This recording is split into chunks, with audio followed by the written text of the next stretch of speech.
kabar semua? Senang sekali saya Rini Ayuning Tias dapat menjumpai Anda kembali dalam program kesayangan kita, Dokterku. Siarkan langsung dari Studio L1 TV dan 95,7 FM Fit Radio Semarang. Seperti biasa, selama 1 jam ke depan kami akan menyajikan informasi seputar kesehatan Anda. Dan tema kita kali ini adalah mengenal lebih dekat penyakit wasir atau hemoroid. Bagi Anda yang ingin tanya langsung, silakan di 021 2520 666 atau bisa juga kirim pertanyaan Anda ke email kami di drkuelsinta@yahoo.co.id. Dan hari ini narasumber kita adalah Dr. Felix Hadi Nainggolan SPB. Beliau adalah dokter spesialis bedah dari Rumah Sakit Hermina Podomoro. Kita sapa dulu Dr. Felix yang sudah hadir di samping saya. Halo Dr. Felix, apa kabar? Oh, halo Mbak Rini, halo pemirsa di rumah. Kabarnya baik ya dok Ya, ya? baik. Alhamdulillah. Gitu, Dr. Felix, hari Ya, ini kita kan mau diskusi atau berbincang-bincang seputar wasir atau orang bilang ambeien, tapi istilah medisnya kan hemoroid gitu ya dok ya. Iya, benar, Ini hemoroid. memang salah satu topik kesehatan yang cukup sering dibicarakan dok, Benar, gitu. Karena benar kan banget. memang kejadiannya juga katanya cukup sering juga. Cukup sering di Gitu Indonesia ya dok sendiri. ya. Nah ini ada yang bilang jangan, kalau lagi ngobrol nih gitu, jangan duduk terlalu lama nih kalau di toilet. Mungkin kebiasaan main gadget sambil Sambil nongkrong ya. Iya sambil nongkrong gitu ya. Atau mungkin mengejan terlalu lama gitu ya. Itu juga katanya resiko kita mengalami ambeien atau wasir. wasir. Sebetulnya memang apakah seperti itu? Tapi pengertian wasir atau ambeien atau hemoroid gitu ya dok ya. Ini sebenarnya penyakit atau apa sih dok? Ada istilah khususnya begini nggak dok? Aku jelasin singkat jelas lah ya. Jadi intinya yang masyarakat awam sebutkan sebagai suatu ambeien, wasir, atau yang dari bahasa medis disebut hemoroid itu sama lah kita bilang ya. Jadi kadang-kadang masyarakat mengeluhkannya ada benjolan atau keluar darah dari anusnya. Kebanyakan masyarakat menganggap bahwa benjolan atau darah yang keluar dari anusnya itu sebagai wasir gitu. Walaupun belum tentu itu. Tapi kebanyakan mereka datang ke dokter umum atau ke dokter bedah dengan keluhan seperti itu. Mereka anggap saya dokter, saya menderita ambeien. Nah sebenarnya wasir atau ambeien itu adalah suatu penonjolan dari pembuluh darah vena atau plexus hemoroid yang ada di daerah anus bagian atas sedikitnya, kemudian dia turun atau menonjol yang diakibatkan karena adanya kelemahan dari pembuluh darahnya tadi. Nah, kelemahannya tadi bisa dikarenakan karena memang adanya dorongan berulang, ya, tekanan berulang yang sudah cukup lama, ya, yang tadi dibilang sama si Mbak Rini, karena apakah sering nongkrong di kamar mandi cukup lama, atau memang dari riwayat konstipasi, gitu ya, atau memang kadang-kadang konstipasi maksudnya sulit buang air besar ya, sembelit ya dok ya? Sembelit. Atau kadang-kadang muncul juga pada beberapa kasus, contohnya pasien dengan gangguan liver, sirosis hati, sehingga ada tahanan di hatinya dan menyebabkan pembuluh darah di bawahnya membengkak, gitu. Meradang ya, apa pembuluh darah melebar lah kita bilang vena ya, pembuluh darah pembuluh darah vena iya, di area sekitar anus gitu ya di dok. daerah anusnya. Oh iya, makanya tadi ada yang istilahnya benjolan, walaupun belum tentu ada benjolan itu dikaitkan ke ambeien atau wasir gitu ya dok ya.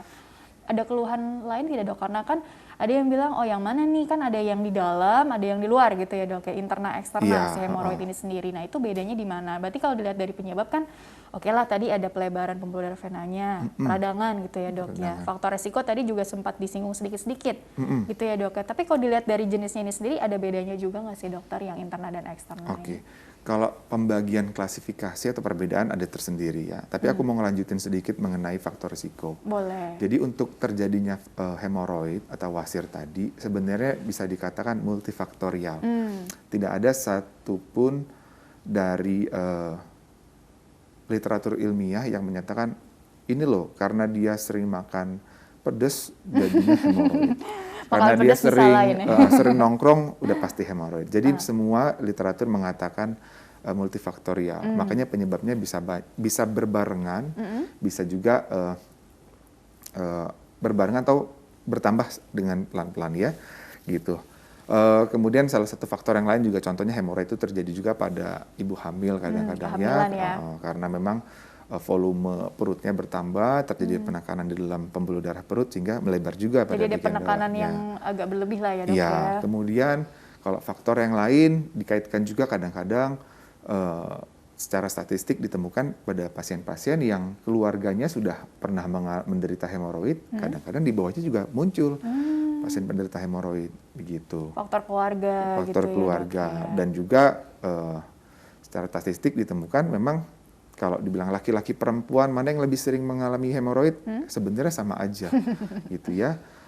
Cuman memang kadang-kadang kalau laki-laki dikaitkan dengan aktivitas yang berat ya, contohnya kalau olahraga menggunakan di gym mengangkat beban yang tidak adekuat dengan beban yang tidak proporsional, sedangkan di perempuan biasanya dikaitkan dengan lifestyle makannya, begitu juga dengan melahirkan atau hamil faktor gitu ya. kehamilan, mungkin hormonal atau Hormonal apa gitu bener. ya. Kemudian satu lagi yang paling penting adalah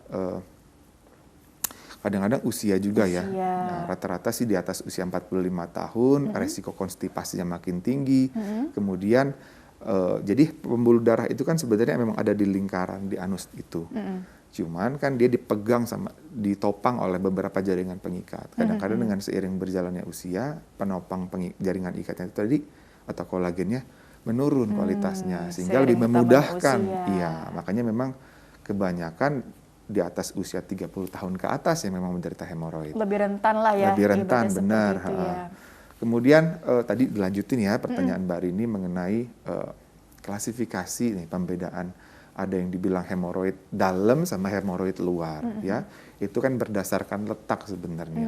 Lokasinya lah ya. Jadi memang ada dua pembuluh darah vena yang di bagian atas sama bagian bawah. Jadi di anus itu ada pemisah namanya linea dentata ya kalau kita bilang ya. Tapi sebenarnya pembagian itu sangat jelas terlihat. Kalau kita lihat bagian luar itu sebenarnya masih kulit seperti di luar, sedangkan bagian dalam itu adalah mukosa, selaput lendir. Jadi kalau memang yang menonjol di bagian luar anus yang berada di kulitnya itu disebut dengan hemoroid luar eksterna, sedangkan bagian dalam interna memang bagian mukosanya yang menonjol. Gitu. Tapi ya tidak mesti harus satu-satu keluarnya, hemoroid eksterna sendiri atau interna sendiri, bisa aja satu-satu atau bahkan berbarengan. Wah, gitu. Yang berbarengan itu, nah kita sebut dengan derajat 4. Nah aku jelasin sedikit lagi nih. Jadi untuk hemoroid berdasarkan letak ada eksterna interna, sedangkan untuk derajat keparahannya, ada derajat 1 sampai derajat 4. Ya, untuk derajat 1 itu sudah mulai terbentuk penonjolan atau terjadi pelebaran pembuluh darah tersebut, namun pasien itu tidak mengeluhkan benjolannya karena nggak keluar, nggak kelihatan, karena masih derajat awal. Duduk masih enak. Tenang ya. Cuman kalau dia konsumsi seratnya kurang, ya buang air besarnya agak keras, nongkrongnya lama. Kadang-kadang sehabis buang air besar tuh, pada waktu dia membasuh daerah anus, loh kok dia ada darah segar ya. Tapi kadang-kadang bisa disertai rasa nyeri atau bahkan tidak disertai rasa nyeri. Sedangkan untuk derajat 2, benjolannya sudah keluar. Jadi pada waktu dibasuh sama air, teraba ada benjolan tapi dia bisa masuk sendiri. Tapi ya rata-rata hampir sebagian besar kadang-kadang memang muncul dengan perdarahan ya, derajat 1, 2. Memang perdarahannya tidak banyak, cuman pasti mengganggu ya dan mengkhawatirkan. Ya, sedangkan untuk derajat 3 itu benjolannya sudah keluar, mau baik di eksterna atau interna keluar dan kadang-kadang disertai rasa gatal, nyeri ya, dan benjolannya tuh nggak bisa masuk dengan sendirinya, harus dibantu dengan jari. Gitu. Perlu effort ya. Ya, harus dibantu dan harus itu pasti pasien gitu agak khawatir. Kadang-kadang pasien belum mengerti apa itu wasir, menganggap wah ini benjolan jangan-jangan tumor gitu. Kan takut apa sih kanker kolon atau iya, apa kan katanya hati-hati zaman sekarang kan makin banyak gitu. Ngeri juga sih. Sedangkan untuk derajat 4 sendiri itu udah gede yang saya bilang tadi ya. Jadi benjolannya memang sudah keluar, mau ada dorongan dari dalam atau mengedan, memang sudah di luar dia. Dan itu terasa sekali benjolan sama pasien. Duduknya makanya juga aktivitas lain juga sangat gak nyaman. Mobilitasnya makanya, juga ya duduk pun gitu ya. gak nyaman. Oke. Kemudian ya mengingat ini adalah gangguan pembuluh darah, dengan adanya dorongan bolak-balik di pembuluh darah tadi, kadang-kadang ya terjadi bekuan di pembuluh darah yang melebar tadi, yang kita sebut dengan trombus. Nah, jika sudah terbentuk trombus atau bekuan darah di benjolan tadi, ya rasa sakitnya akan lebih berat. Makin nyeri gitu ya. Makin nyeri, benar. Kemudian akan mudah sekali berdarah atau pecah ketika ada dorongan yang berat. Aduh, resikonya tadi ada sampai pecah begitu ya dok. Benar. Oke dokter, kita jeda dulu sebentar. Kalau begitu nanti dilanjutkan di segmen selanjutnya untuk lebih detailnya lagi seperti boleh. apa ya. Oke, pemirsa jangan kemana-mana, tetaplah bersama kami akan kembali sesaat lagi.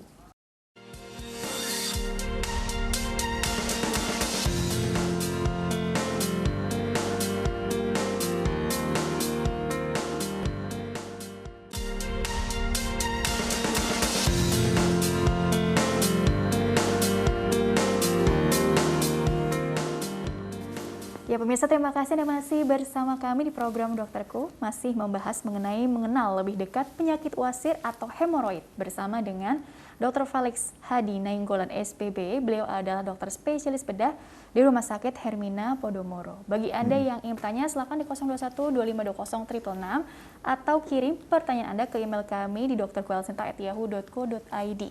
Dr. Felix, dilanjutkan kembali ya dok ya. Oh iya. Jadi kalau gitu ya, mudah-mudahan aku sih nggak mengalami ya, tapi ini katakanlah ada si A gitu ya, mengalami keluhan yang seperti dokter sampaikan sebelumnya di segmen awal. Lantas, kapan sih sebaiknya saya melakukan pemeriksaan? Kalau begitu kan pertanyaan selanjutnya seperti itu. Karena kan ada yang bilang, oh coba dulu dengan modifikasi lifestyle, barangkali ini bisa lebih lebih baik kondisinya dan artinya tidak memerlukan tindakan yang lebih serius. Apa benar seperti itu? Jadi kalau dibilang ada keluhan seperti apa, sudah berapa lama baru kita boleh mengatakan ya udah deh lakukan pemeriksaan, kita ke dokter, kira-kira bagaimana dokter langkah-langkahnya juga? Iya.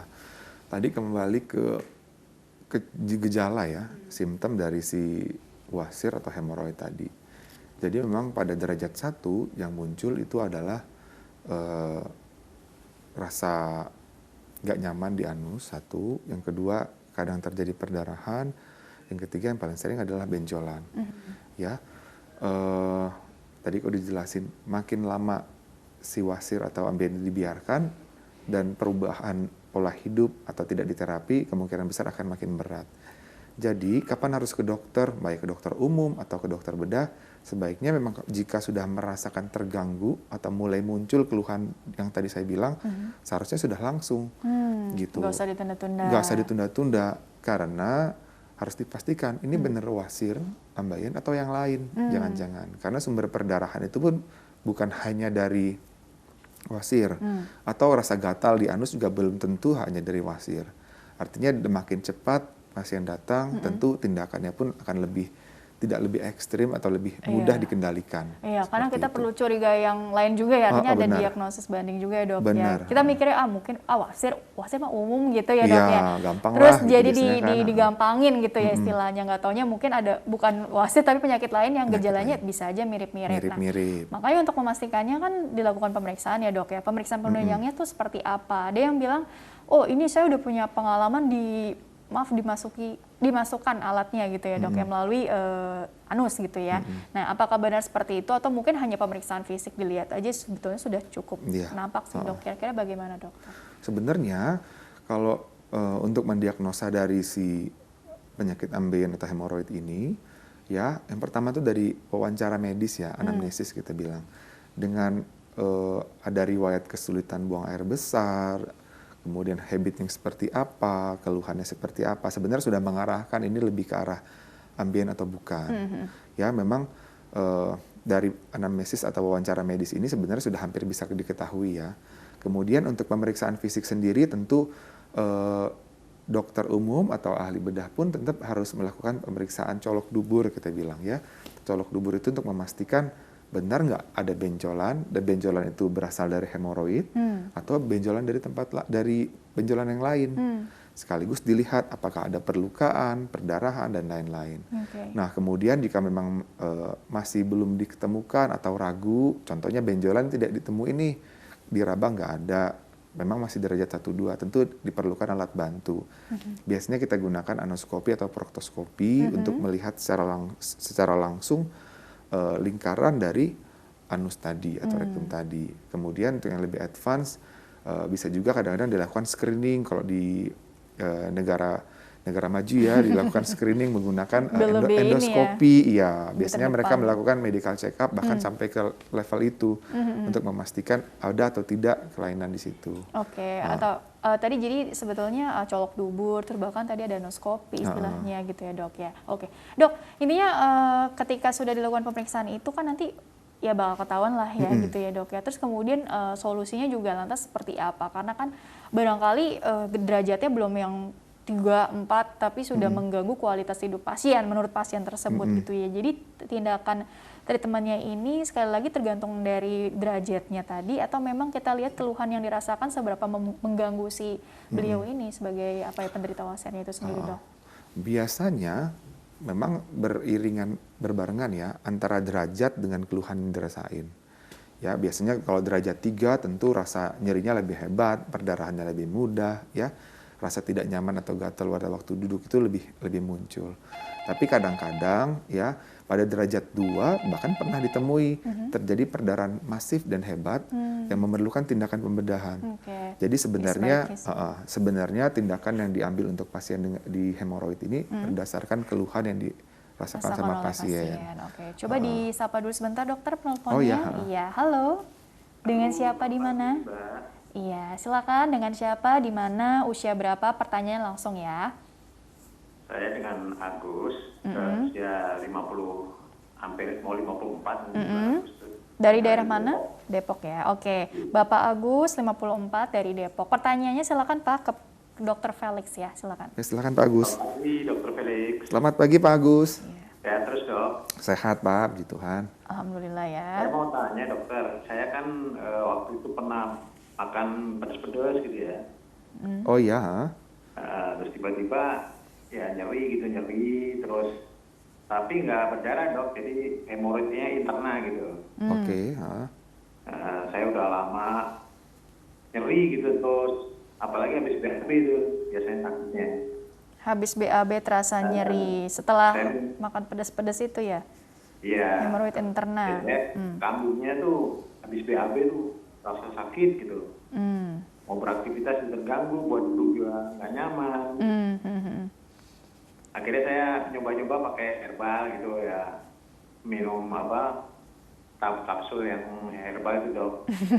Boleh sebut merek ya dok? Oh jangan Pak. Kita sebut herbal aja. Herbal ya. Herbal.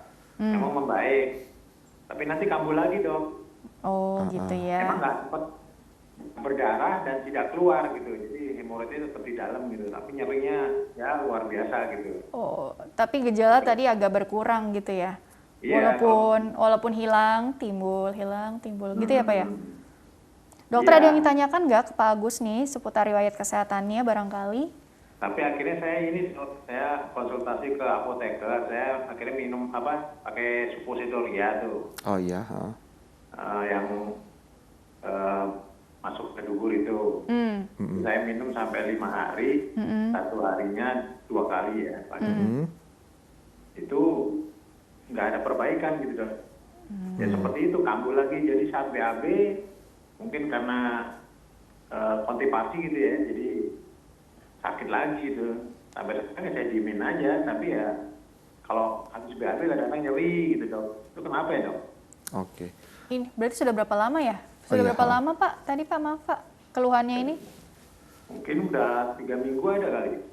Oh 3 minggu ya, oke. Silakan dokter. Saya takut ke rumah sakit ya, akhirnya saya.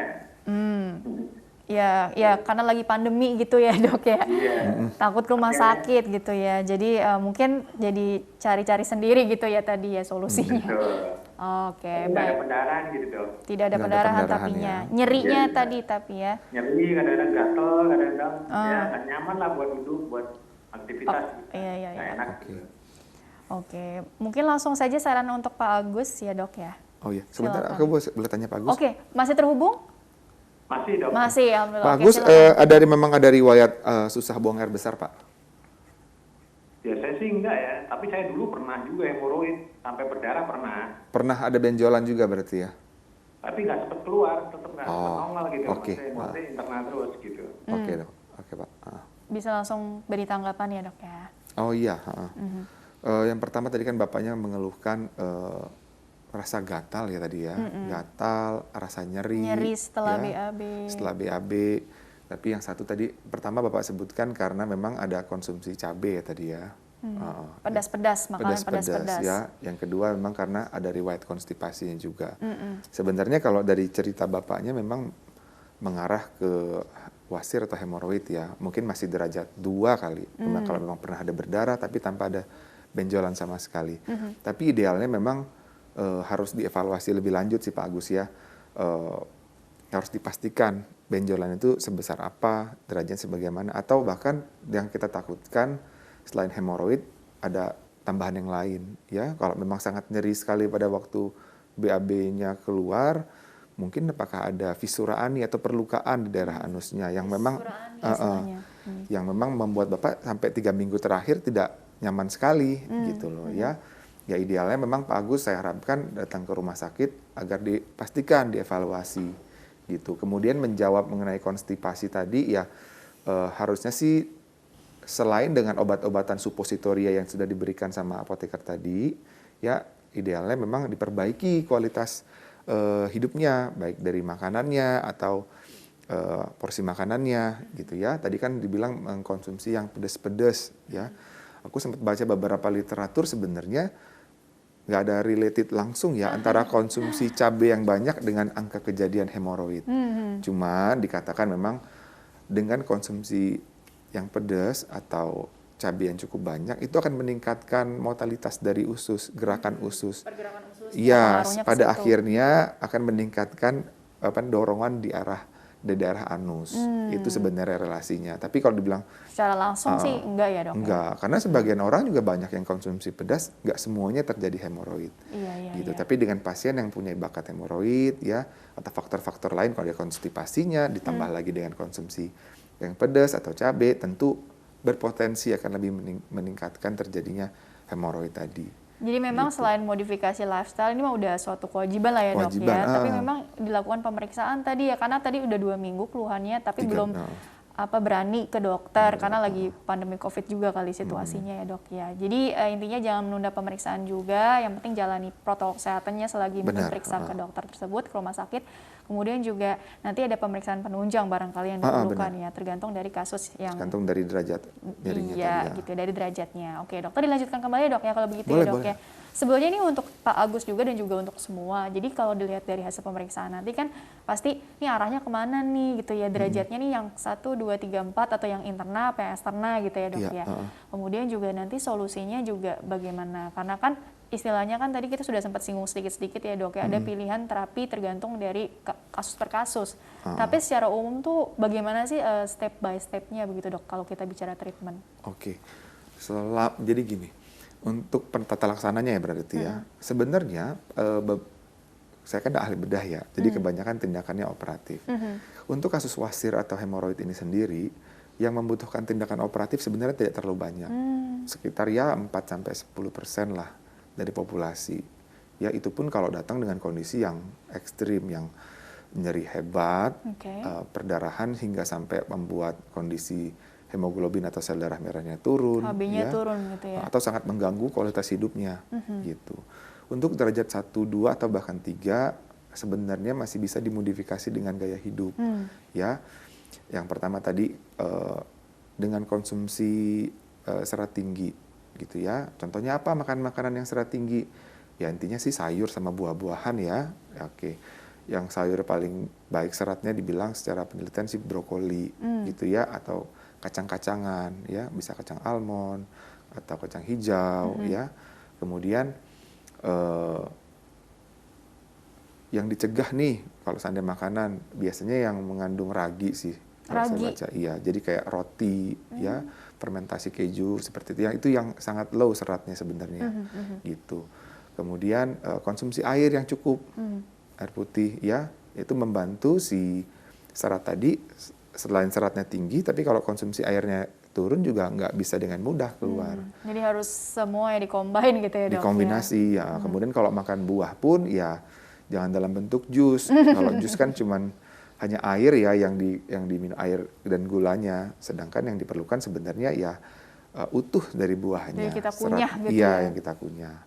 Nah, kemudian ada beberapa juga yang di beberapa minuman yang dapat meningkatkan terjadinya hemoroid. Ya, kalau memang sudah ada gejala hemoroid, ya sebaiknya dihindari alkohol dan kopi. Mengapa? Karena alkohol itu dikatakan dapat meningkatkan terjadinya trombus atau bekuan darah tadi yang meningkatkan rasa nyeri. Sedangkan kalau kopi dengan kondisi yang memang sedang hemoroid tadi, dia akan meningkatkan pergerakan usus sebenarnya kafein tadi. Jadi kaitannya ke pergerakan usus lagi. Jadi ya? kalau memang sedang saat bergejala, ya sebaiknya sih dihindari minuman makanan seperti itu tadi. Oke, modifikasi lifestyle dulu. Kemudian kalau untuk pilihan treatmentnya, karena ini ternyata sudah coba ubah gaya hidup, tapi kok masih kambuh-kambuhan gitu. Kan tentunya kan kita harus berpikir apa yang memang harus tindakan yang beda, atau mungkin ada apa aja sih pilihannya gitu kan, ada yang laser, ada yang stapler gitu kan. Oh iya, jika memang sudah masuk ke derajat 3 yang sangat mengganggu atau derajat 4, ada beberapa pilihan terapi ya. Sebenarnya sehingga saat ini masih terus berkembang teknik operasi dan alat-alat yang digunakan untuk tindakan hemoroid ya. Semua metode operasi dan alat yang digunakan itu tujuannya satu, mengurangi rasa nyeri pasca operasi sebenarnya. Mengurangi rasa nyeri pasca operasi.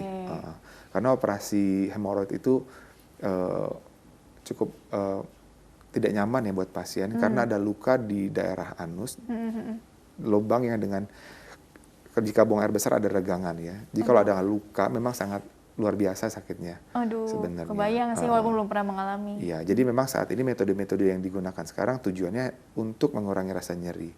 Nah dulu sebelum muncul alat-alat yang berkembang masih digunakan metode yang konvensional, bukan konvensional ya. Memang itu sebenarnya cukup baik sebenarnya ya. Cuman rasa nyeri yang ditimbulkan lumayan. Pascanya ini ya dok. Pascanya, iya. Jadi prinsipnya ya benjolannya tadi, baik yang di luar atau di dalam, ya dipotong, kemudian dijahit. Gitu ya. Sedangkan metode-metode yang berkembang sekarang ya cukup canggih ya sebenarnya ya. Ada yang menggunakan stapler itu jadi dia mengangkat bagian mukosa atau bagian lapisan lendir dari daerah anus tadi dan bagian bawahnya diambil secara keseluruhan satu lingkaran. Ya, jadi dengan menggunakan alat itu jadi hasil yang dihasilkan pun lebih baik sebenarnya ya. Jadi lukanya lebih minimal, rasa nyeri yang ditimbulkan juga minimal. Ya, kemudian ada juga metode dengan mengikat si benjolannya tadi. Diikat. Jadi benjolan yang keluar tadi diikat di pangkalnya dan dibiarkan dia nekrosis atau mati dan terlepas dengan sendirinya. Gitu. Cuman macam-macam ya? Iya, tapi kadang-kadang resikonya terjadi perdarahan setelah ikatannya lepas. Gitu ya. Kemudian ada juga yang menggunakan masih zaman dulu ya menggunakan metode injeksi skleroterapi. Jadi si benjolannya dikasih obat untuk membekukan lah pembuluh darahnya sehingga si benjolan diharapkan kempes gitu. Supaya kempes Ya. Atau juga beberapa metode sekarang yang menggunakan ultrasonografi atau Doppler melihat letak pembuluh darahnya di mana kemudian diikat. Nah, itu juga minimal perdarahan, minimal rasa nyeri ya, atau terakhir yang masih sangat berkembang sekarang masih diteliti menggunakan laser infrared.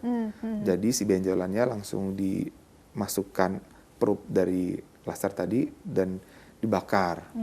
Nah, intinya teknologi semakin berkembang. Teknologi berkembang tujuannya untuk membuat kualitas nyerinya lebih baik. Mengurangi rasa nyeri intinya untuk meningkatkan kualitas hidup pasien juga pasca tindakan gitu ya dok ya. Karena itu yang biasanya paling ditakutkan ditanyakan gitu ya dok ya. Oke, dokter kita masuk ke pertanyaan email dulu ya. Karena ini pertanyaan juga menarik-menarik.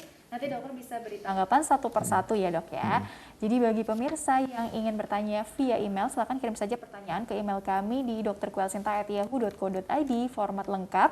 Sebisa mungkin ya, format lengkapnya di bawah ini, nama, usia Anda atau usia pasien yang ditanyakan, serta tempat tinggalnya. Baik, pertanyaan pertama ini dari Ibu Arin, usianya 29 tahun dari Bekasi. Dok, saya penderita wasir. Saat ini saya sedang hamil 8 bulan. Keluhan yang saya rasakan gatal dan perih. Harus bagaimana ya dok solusinya? apakah diberi obat wasir yang dari dubur aja. Ini kehamilan anak kedua saya. Dulu waktu hamil anak pertama juga sempat wasir, tapi setelah melahirkan hilang, sekarang muncul lagi gitu ya dok ya. Tolong bantu dok, sarannya seperti apa untuk kasus saya, apakah bisa sembuh tanpa operasi? Terima kasih. Nah berarti ini khusus pada kehamilan ya dok ya? Benar. Mungkin yang membedakan penanganan wasir pada ibu hamil dengan mungkin yang sedang tidak hamil gitu ya, letak bedanya itu di mana? Karena kan ada janin ya dok ya, kita khawatir treatmentnya ini pengaruh nggak sih ke janin gitu ya dok ya. Solusinya seperti apa dok kalau memang ini hanya kamu pada saat memang kehamilan itu sendiri dokter? Ya, jadi memang penyebab wasir atau hemoroid pada ibu hamil ya dikarenakan karena volume air di dalam ibu hamil itu lebih tinggi ya, satu. Yang kedua memang karena seiring perkembangan si janin, rahim akan makin membesar dan menekan si pembuluh darah utama di perut, ya sehingga muncul tahanan dan benjolan di wasirnya membesar, ya. Untuk tata laksananya sebenarnya sama kayak yang pertama tadi ya, lifestyle, ya. Jadi kalau bisa memang ibu hamil tadi kalau bisa konsumsi serat tinggi, gitu ya, agar buang air besarnya lebih lancar dan tidak memperburuk kondisi hemoroidnya tadi. Ya kita tidak mungkin membuat kondisi hemoroidnya jadi lebih kecil sebenarnya karena memang penyebabnya dari kehamilannya gitu. Yang bisa kita lakukan adalah mengurangi keluhannya. Satu tadi dengan perubahan gaya hidup. Yang kedua untuk mengurangi nyeri bisa juga dilakukan kompres dengan kompres ya dok. Kompres bisa dengan air dingin gitu ya untuk mengurangi nyeri atau mengecilkan benjolannya. Tips yang oke juga tuh ya, dikompres gitu ya dok ya. Kalau memang masih mengganggu juga ya artinya dengan makin meningkatnya usia kehamilan makin membesar ya kita pertimbangkan diberikan obat-obatan. Ya baik obat-obatan yang suppositoria dimasukkan dari anus bisa juga dalam bentuk krim atau memungkinkan juga digunakan obat-obatan yang dikonsumsi. Ya, obat dari mulut. Krim juga ada yang dioles ya dok krim, ya. Atau obat yang dikonsumsi langsung juga bisa oral. Tapi memang mungkin konsul juga ke obgynnya juga dok ya, untuk lebih detailnya lagi ya dok ya. Biasanya kita kolaborasi sih ya, satu memastikan tim gitu kondisinya janinnya baik. Kemudian dari kita juga mengevaluasi si hemoroidnya apakah berkembang ke arah yang lebih buruk atau enggak. Oke, gitu. Baik. Oh, berarti mungkin ada kemungkinan juga dok ya, misalnya ini didapatnya saat hamil, terus setelah melahirkan berlanjut gitu itu bisa juga ya dok bisa aja. Atau selama kehamilan di trimester akhir kondisinya makin buruk hemoroidnya. Trimester akhir tuh ya dok ya? Ya bisa aja maksud saya dengan berkembangnya kehamilannya hemoroidnya makin memberat. Nah itu yang kadang-kadang jadi ini makin besar tadi. Itu yang jadi pertanyaan kadang-kadang oleh pasien-pasien atau ibu hamil, ini kalau saya hemoroid kira-kira saya harus disesar nggak ya atau bisa lahir normal? Bisa lahir normal nggak gitu ya dok ya? Ya selama bisa mempertahankan hemoroidnya tidak makin berat ya dan masih bisa hidup dengan nyaman dengan walaupun ada benjolan, saya rasa masih bisa dilahirkan dengan normal. Oke, nggak ada masalah sebetulnya dok ya? Nggak ada masalah. Yang menjadi concern adalah jika seandainya benjolan tadi cukup besar, sangat mengganggu ibunya, ya. Kemudian ada terjadi perdarahan. Resiko perdarahan gitu ya. Kalau terjadi perdarahan terus-terusan, ya ujung-ujungnya akan mengganggu pertumbuhan janin. Yang kedua, dengan adanya benjolan yang besar, nyeri, tentu pada akhirnya akan mengganggu persalinan normal nanti. Ke situ sih ya. Jadi dilihat-lihat juga kasus per kasus ya sekali lagi ya. Baik, pertanyaan berikutnya ya dok ya. Ini tadi mudah-mudahan untuk Bu Arin sudah terjawab dengan sangat detail ya. Baik, pertanyaan berikutnya ini dari Gian dari Durensawit. Dokter, saya baru saja operasi wasir dengan metode stapler gitu ya. Dan ini hari ketiga setelah operasi saya tersebut. Rasa sakit sih tidak terlalu ya, cuma saya masih kesulitan BAB. Dalam kurung belum BAB sampai hari ini, 3 hari dok. Kira-kira apakah itu masalah dokter? Bagaimana dok, apakah itu masalah? Karena kan tadi kita bicara semua teknologi berkembang untuk mengurangi ketidaknyamanan pasien tentunya ya dok ya, meningkatkan kualitas hidup supaya juga recovery-nya juga harapannya lebih cepat, lebih bisa adaptasi lagi dengan kehidupan selanjutnya gitu ya dok ya. Nah ini bagaimana dok kalau seperti ini masalah atau ini masih wajar sih gitu? Kalau menurut saya sih masih wajar ya. Yang pertama tadi capaian yang menggunakan alat stapler tadi cukup baik ya. Pasien pun sudah langsung bilang, wah ini nyerinya nggak terlalu. Tidak terlalu ya. Ya artinya memang capaian dari penggunaan stapler tadi tercapai. Yang kedua masalah untuk buang air besarnya. Sebenarnya kadang-kadang hal itu muncul satu memang karena rasa takut pasien untuk buang air besar karena pasca operasi sebenarnya. Sakit gitu ya dok ya? Takut Atau nyeri takut waktu mau membuang air besar. Sebenarnya ya nggak masalah sih ya, mungkin butuh penyesuaian ya. Jika memang takut regangan pada waktu buang air besar, ya lebih baik ya konsumsi air putih yang banyak, ya tinggi serat. Saya rasa kalau memang diperlukan ditambah dengan pencahar agar pasca operasi tadi buang air besar yang keluar pun cukup lunak. Jadi nggak masalah juga dikasih obat pencahar gitu ya? Iya, dok, ya? Bila diperlukan gitu ya dok. Pasca operasi rata-rata kita tetap kasih ya. Oh ini kan baru 3 hari ya dok ya. Kalau kasusnya yang sampai seminggu lebih gitu nggak bisa BAB itu baru problem atau sebenarnya masih, karena adaptasi tiap orang juga beda-beda. Iya, satu adaptasi beda-beda. Kalau memang sampai sudah 1 minggu atau 2 minggu pasca operasi masih kesulitan buang air besar, itu harus dievaluasi ya. Oke, gitu ya. Satu, apakah memang karena kotorannya keras, ya. Dua, apakah memang terjadi penyempitan di lubang anusnya. Oke, jadi evaluasi lagi ya, makanya perlu follow up gitu follow ya. up ya, kontrol lah ya. Baiklah, oke. Mas Gian, kurang lebih seperti itu, mudah-mudahan terjawab dengan sangat detail juga. Pertanyaan berikutnya ini dari Alisha dari Depok ya.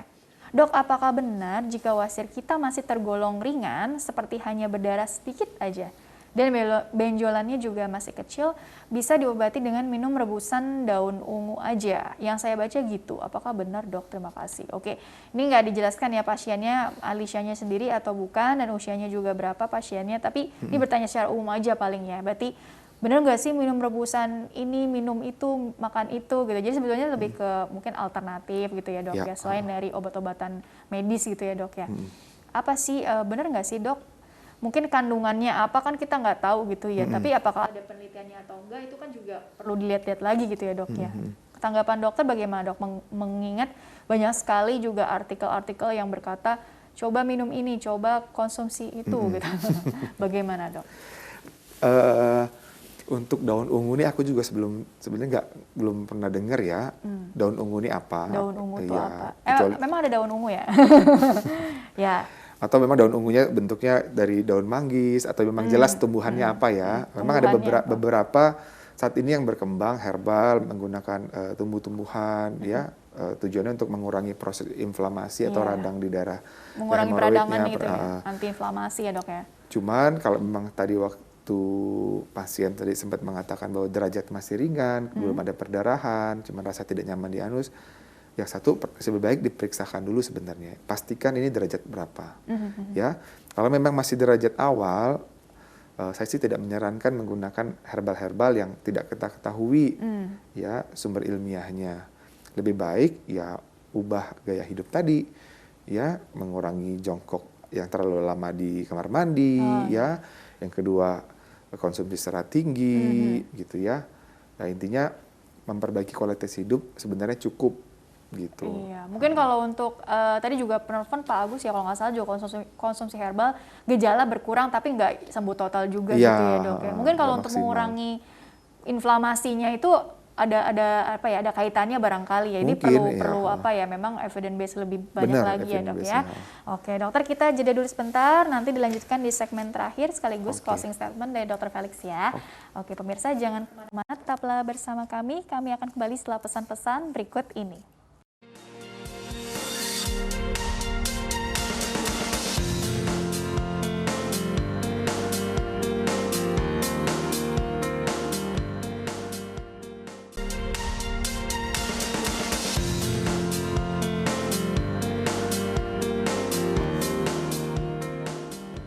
Ya pemirsa, terima kasih Anda masih bersama kami di program Dokterku, masih membahas mengenal lebih dekat penyakit wasir atau hemoroid bersama dengan Dr. Felix Hadi Nainggolan SPB, dokter spesialis bedah di Rumah Sakit Hermina Podomoro. Dan Dr. Felix dilanjutkan kembali sebelum closing statement gitu ya. Jadi sebetulnya begini dokter, kalau kita bicara oke lah tadi setelah tindakan, alhamdulillahnya sudah selesai, pascanya ini loh gitu ya. Benar. Kan bisa variasi tiap orang ya, ada yang nggak apa-apa, ada yang masih ada keluhan, terus solusinya juga bagaimana. Tapi secara umum ya dok ya, ketika sudah dilakukan tindakan, kita dikasih PR apa aja sih gitu, artinya sebagai pasien gitu ya dok ya, diedukasikan apa saja, dan proses recovery juga berapa lama supaya gak harap-harap cemas juga nih kapan nih sembuhnya gitu-gitu. Jadi uring-uringan sendiri kan jatuhnya dokter. Bagaimana dok?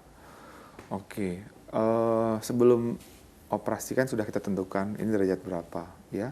Biasanya sebelum melakukan tindakan operasi kita inform konsen pasien, kita jelaskan nih yang paling mengganggu pasca operasi adalah rasa nyeri ya. Yang kedua yang paling mengganggu adalah resiko terjadinya infeksi pada luka operasinya infeksi. gitu ya. Yang ketiga rasa tidak nyaman yang ditimbulkan, mau duduk nggak bisa, bukan rasa nyeri mungkin terus berlangsung. Kalau mau duduk nggak bisa, posisi apapun nggak nyaman, gitu ya. Mau gerak sulit. Mau gitu gerak ya? sulit juga. Nah makanya sebenarnya 3 ini sebenarnya tadi yang saya bilang tergantung metode operasinya sih sebenarnya ya. Ada juga metode operasi yang bisa langsung aktivitas, nah, tapi kembali ke derajat si benjolan hemoroid yang tadi. Nah tapi kalau kita berdasarkan tindakan operasi, anggaplah yang konvensional tadi yang dilakukan pengangkatan benjolan dengan dipotong gitu ya. Nah tentu perawatan pasca operasinya yang pertama diberikan antibiotik ya untuk mengurangi proses infeksi, yang kedua diberikan obat anti nyeri ya, yang ketiga biasanya kita kasih obat pencahar ya untuk membantu melunakkan kotoran, tapi harus dibarengi juga dengan konsumsi serat yang tinggi, buah, air putih yang cukup agar pada waktu melakukan defekasi atau buang air besar tidak terlalu berat, regangan yang ditimbulkan tidak terlalu berat ya. Nah, yang terakhir ya kita bisa mengedukasi pasien untuk melakukan perawatan lukanya sendiri. Nah, kalau kita kan ada luka di tangan atau di wajah nggak boleh basah ya, selalu tertutup. Nah, untuk kondisi di hemoroid biasanya kita akan menyarankan pasien untuk kita sebut dengan sheet bath atau merendam si lukanya tadi. Jadi pasca dari defekasi atau buang air besar, jadi direndam dengan cairan antiseptik. Agar kotoran yang sempat terlewati pada lukanya tadi tidak tertahan di situ. Caranya berendam berarti bagaimana menggunakan wadah atau ember, kemudian dicampur dengan cairan antiseptik ya. Kemudian direndam biasanya menggunakan air hangat. Gitu, air hangat tujuannya satu ya, membuat rasa nyaman, yang kedua merelaksasi otot-otot panggul tadi, otot-otot di sekitar anus sehingga mengurangi rasa nyeri, menimbulkan rasa nyaman gitu. Dan biasanya rasa nyeri yang timbul atau tidak nyaman itu akan berlangsung lebih kurang 4-7 hari ya. Semingguan gitu, lah ya. Ya kembali ke seberapa besar benjolan yang kita ambil, seberapa besar jahitan yang kita buat ya, seberapa besar derajat yang ada pada pasien tadi. Iya. Berarti kalau perlu antibiotik tadi diberikan antibiotik gitu ya dok ya, tapi tetap ada pencahar juga, anti nyerinya juga gitu ya dok ya. Oke.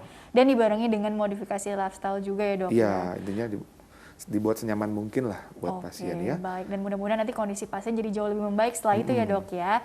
Dokter kalau begitu karena waktu juga yang terbatas, closing statement dok yang bisa dokter sampaikan mengenai tema hari ini yaitu wasir atau hemoroid. Silakan dokter untuk kita semua. Yang paling pertama adalah yuk semua sama-sama jaga pola hidup deh ya. Betul. Sekarang ini banyak sekali makanan-makanan yang rendah serat tapi enak semua gitu ya. Ya, jaga kesehatan, yaitu konsumsi serat yang baik, minum air putih yang banyak, yaitu sebenarnya harusnya kita jadikan gaya hidup lah ya. Nah, yang kedua, jikalau memang kita mengalami keluhan di tahap awal, ada rasa gatal, nyeri, atau berdarah, darah anus, sebaiknya langsung berobat ke dokter. Gitu. Jangan menunda pemeriksaan. Jangan ditunda.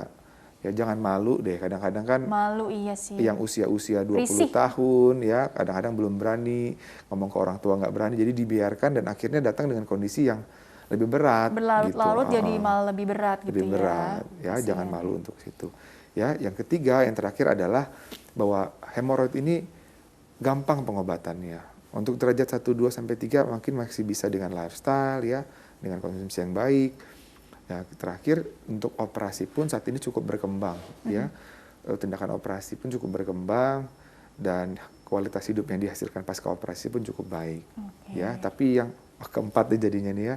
Setelah dioperasi bukan tidak ada jaminan tidak timbul lagi ya.